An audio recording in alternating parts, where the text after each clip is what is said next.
RPGs, fully known as role-playing games, some people love them and some people utterly despise them. You can't really sway a person's opinion over these. Sometimes they prove to define the genre as a whole, and sometimes they're just the bane of the genre's existence, further teasing you with every chance that they can get to show off your favorite characters only to be a waste of $20. I think you all know who I'm talking about. And I will admit, it did take me a long time to get into the RPG scene, but it didn't take me long to fall in love with it. Today we are talking about my entry into the genre. Sure, I've played my fair share of Kingdom Hearts, but I didn't realize that there would be a key title that would shake everything I know about the genre.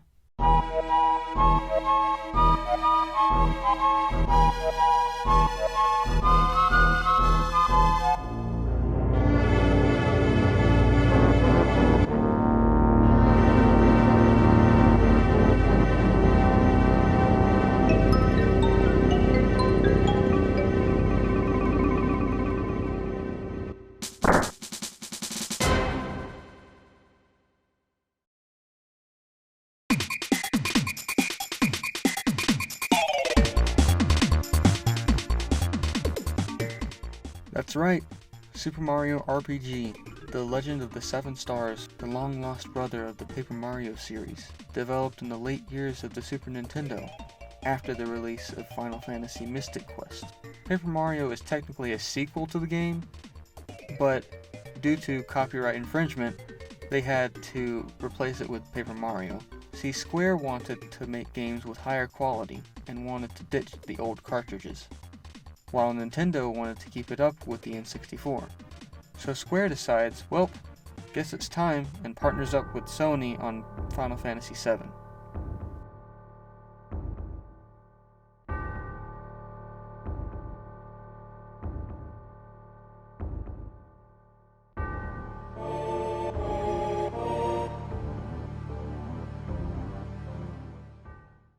Anyways, like any other Mario game, it starts off with Mario finding out that Princess Toadstool had been captured by Bowser. Surprise, surprise. Mario goes and fights Bowser on his chandeliers, of all things.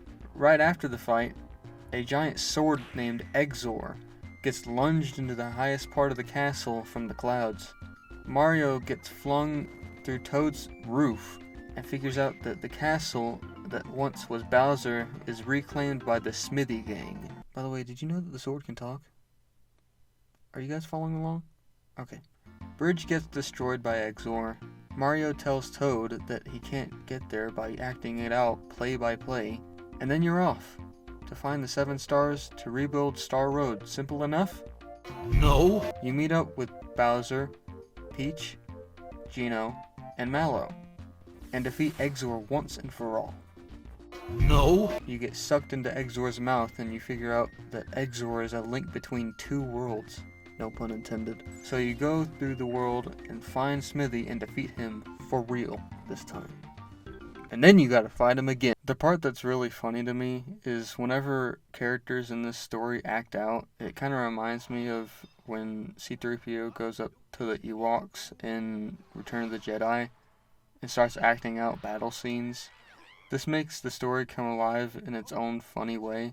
This is more of a Square game than a Nintendo game in my opinion, different from any other exclusive Nintendo title I have ever played. I mean, Mario's been everywhere, from golf to soccer, to painting to a freaking time machine. Next thing we need is a Mario tax filing game. That'd probably be great. Now, when I say this game is weird, I'm not talking about Earthbound weird. You know, not like the,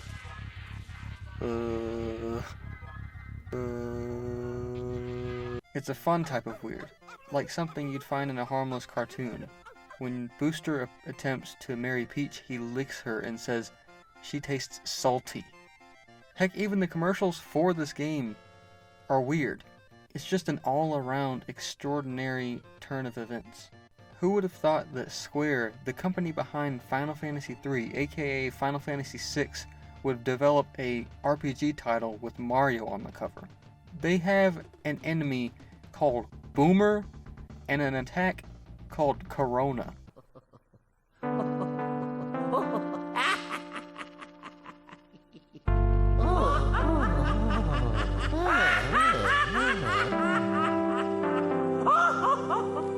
Square has always had a thing for comedy in their games, anything from the sprites doing cartoonish movements to little hints and nods to other games.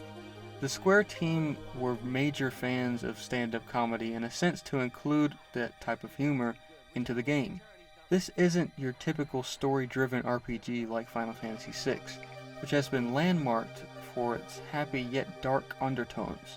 Cyan literally sees his empire, including his family, poisoned, then to later on go onto a train and see his dead family go into the afterlife. Now tell me that isn't the saddest thing you've seen other than... こ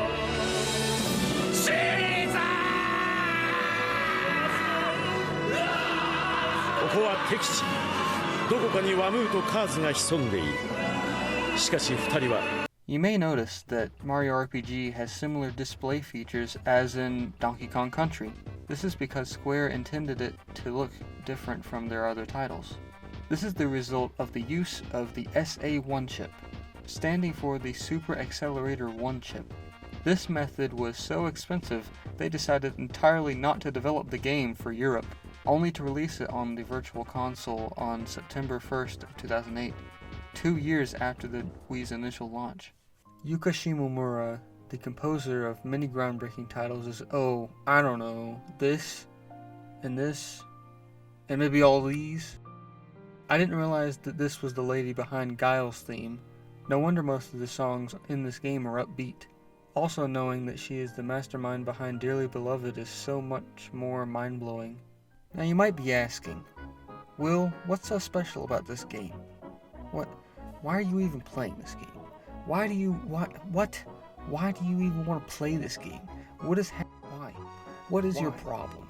What is happening? Please tell me. Why are you want to play this game? Stop it! What are you doing? Stop! Why are you playing this game? What are you doing? I'm gonna Oh down your my house. God!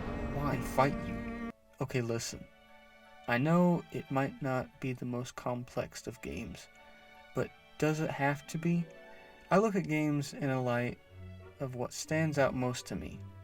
Sure, the platform mechanics can be frustrating at times, and sometimes you might have to repeat a section over and over again, but look at what the game has to offer. Square created 2 new characters, Mallow and Geno. Geno has still upheld a lot of hype in the Nintendo fanbase, and is highly requested to be in Smash Bros. Plus the satisfaction when beating the game and finding all the hints and nods to other franchises just makes this game feel more than it really is. Speaking of hints and nods, I made a list of all the references that I found comical or noteworthy. It gets so ridiculous to the point to where they decided to make the Axum Rangers, a direct parody to the Power Rangers, except with axes. You can also find both Link and Samus after gaining certain stars, and find starships that belong to Captain Falcon, Fox, and Samus. Early in the game, you will come across a town called Monstro. There you will find all sorts of Bowser's ex-army members in shop-like rooms, but there's this one room that seems to be sealed off. What could be behind this door? Well, going back to Moleville if you haven't been there already, find the mole that sells fireworks. Then go to something right outside hiding behind wooden boxes and trade the fireworks for the shiny stone it has. This somehow gives you access to the door revealing Culex. The funny thing about this fight is that you can disregard all the crystals and just go for Culex and win anyways. And when defeating him, it plays classic Final Fantasy victory music.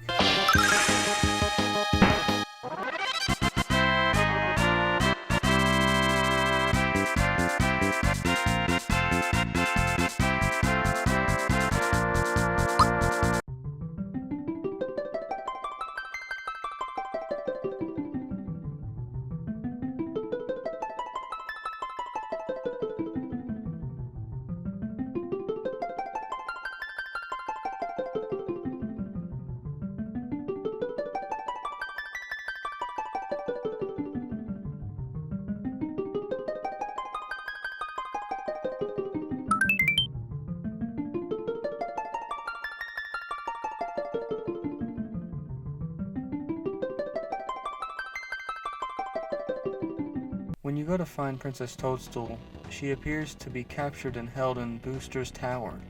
After defeating Great Guy and Knife Guy in a battle, You can find Great Guy's brother in the tower.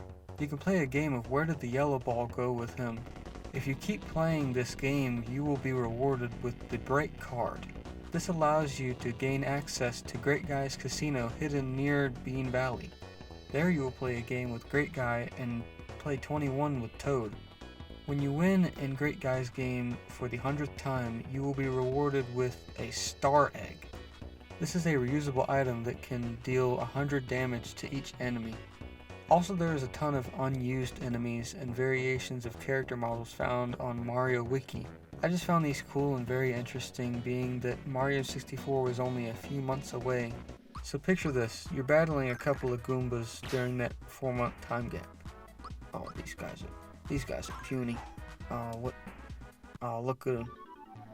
These guys are puny. Look at them. Just look at them. And oh no. They're in 3D now. Okay. This was the transfer from old age into the new improved 3D system known as the N64. Who would have known that Mario, an Italian plumber, could be an occult classic praised by the players all around the world? Plus, later on in the Nintendo timeline, Luigi finally getting a proper game rather than Mario's Missing and other educational games. Luigi being lower in the ranks, climbing up to receive one of the best starting titles for any gaming console. I've gotta say, Nintendo has came a long way in its hits.